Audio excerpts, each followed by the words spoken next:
Princess Hedvig Sophia Augusta of Sweden was a Swedish princess and a Duchess Consort of Holstein-Gottorp, the eldest child of King Charles XI of Sweden and his spouse Queen Ulrica Eleanor. She was heir presumptive to the Swedish throne until her death and the regent of the Duchy of Holstein-Gottorp for her minor son from 1702 to 1708. Some sources refer to her as Sofia. Youth. Hedvig Sophia spent the majority of her upbringing at Karlberg Palace. After the death of her mother in 1693, she and her siblings were placed under the custody of her grandmother Hedvig Eleanor of Holstein-Gottorp. At the same time, she was personally taken care of by Juliana Sjöberg, who was to be her lifelong and influential confidant. Hedvig Sophia was, and continued to be, the favorite of her mother. Due to her grandmother's influence, she came to harbor anti-Danish views. She was described as beautiful, passionate but dignified, and as a good student, particularly in painting. She was also noted to be cheerful in the otherwise strict Swedish court, and it was noted that her father spent more money on her than he was usually willing to do on other things. Between 1697 and 1699, there was a Danish policy to create an alliance with Sweden through a double wedding between Charles XII of Sweden and Princess Sophia Hedwig of Denmark, and Prince Charles of Denmark and Hedvig Sophia of Sweden. Jens Juel are known to have engaged Beata Elisabeth von Königsmark to promote the matches. However, none of the marriages was materialized. Duchess Consort. On 12 May 1698 at Karlberg, she married her cousin, Frederick IV, Duke of Holstein-Gottorp. Her marriage was arranged as a part of the traditional Swedish policy of alliance with Holstein-Gottorp against Denmark. Her brother had earlier been expected to marry Frederick's sister, but he refused. The marriage, which had been decided upon during her childhood, took place against her consent and was not happy. She did not like the debauched life of Frederick IV, for which he was known even before the marriage. She visited Holstein-Gottorp in 1698 and remained there for about a year. During Hedvig Sophia's stay in Gottorp, Frederick regularly visited his lovers in Hamburg and also brought some of them to Gottorp. Her mistress of the robes, Beata Magdalena of Wittenberg, became involved in a physical argument with a male courtier who acted as the pimp of Frederick, an argument which ended with Wittenberg losing her wig and Hedvig Sophia's demand to return to Sweden. In 1699 she returned to Sweden, where she was second in line to the Swedish throne and presumptive heir. She resided mainly at Karlberg. Hedvig Sophia was an eager participant in the frequent partying that dominated her brother's court for a few years before the Great Northern War, and she spent most of her life at the Swedish court. Her marriage was the start point of a long series of festivities which lasted until her departure and upon her return. Another series of festivities was launched which lasted until the outbreak of the war. Hedvig Sophia was regarded to have political influence over her brother the monarch. On 1 October 1702, Count Magnus Stenbock gave his spouse Countess Eva Oxenstierna the task of using her influence in the parliament to contact Hedvig Sophia and ask her to make Charles XII to end the war and ask for peace. Regent. On 18 October 1702, Hedvig Sophia became a widow and formal regent for her minor son, the Duke of Holstein-Gottorp. However, she spent most of her time in Sweden and rarely visited the home of her spouse.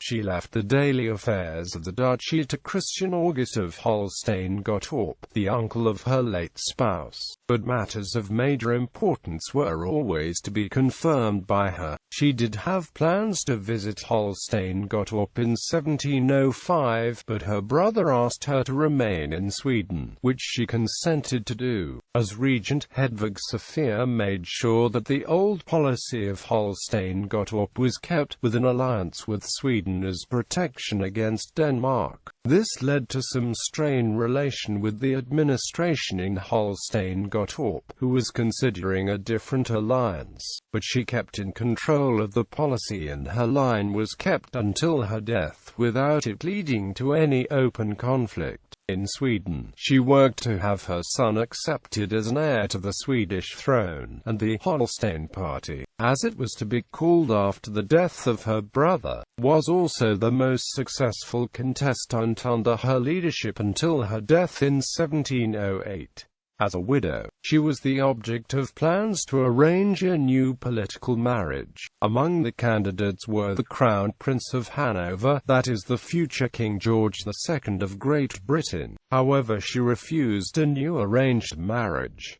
She was by then involved with the young courtier Count Olaf Gyllenborg. She was acquainted with Gyllenborg since before her marriage, and after the death of her spouse, he made it known to her that he was in love with her through poem, with the message that it was better to confess her love than to let it die. That relationship was open public knowledge at court and seems to have been accepted, though much disliked by her grandmother, Hedvig Eleanor of Holstein-Gottorp. At the Swedish royal court, Hedvig Sophia was described as a beauty with an interest in fashion, and referred to as the happy princess. She was the center of the social life at court, and it was said that all pleasure of court life ended after her death. She was an accomplished singer. During the Great Northern War, she appeared as a singer at concerts at court, while her sister, Ulrica Eleanor, played the clavier. Like her sister, she repeatedly asked her brother for permission to visit him on the battlefield during the war, which was common for many other women to do, but he refused them every time. She died of smallpox in 1708, which she contracted from nursing her son through the illness.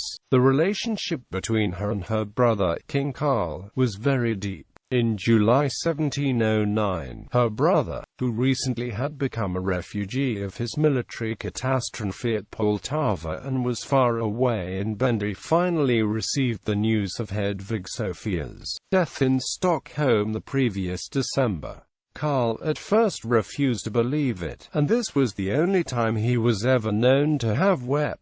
It was an event which I had trusted never to be so unhappy to survive, and he suffered from that grief which can never altogether leave me until those who have been parted shall meet again. Hedvig Sophia's proper funeral and interment in Ridar home church did not take place until 1718, after the death of Carl. She was temporarily interred in 1708, but her permanent funeral was delayed awaiting her brother's orders from how it should be conducted. In 1716, however, she was hastily buried along with her mother without him being asked, as they were worried that he would insist on a funeral of a kind which the country could no longer afford. She is perhaps most well known for the extensive correspondence between her and her brother King Carl XII, who lived most of his life in war campaigns abroad. When he died in 1718 and left no male heirs to the throne, the late Hedvig Sophia's only child, Duke Carl Friedrich, was in line to succeed him, but the late king's younger sister Ulrica Eleanor quickly moved herself onto the throne instead. Hedvig Sophia was the paternal grandmother of Emperor Peter III of Russia. Issue, Titles and Styles.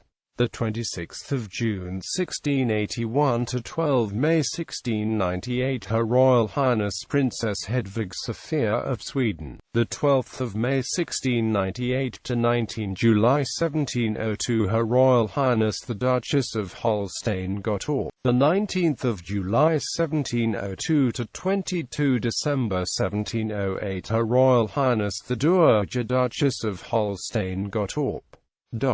Ancestors.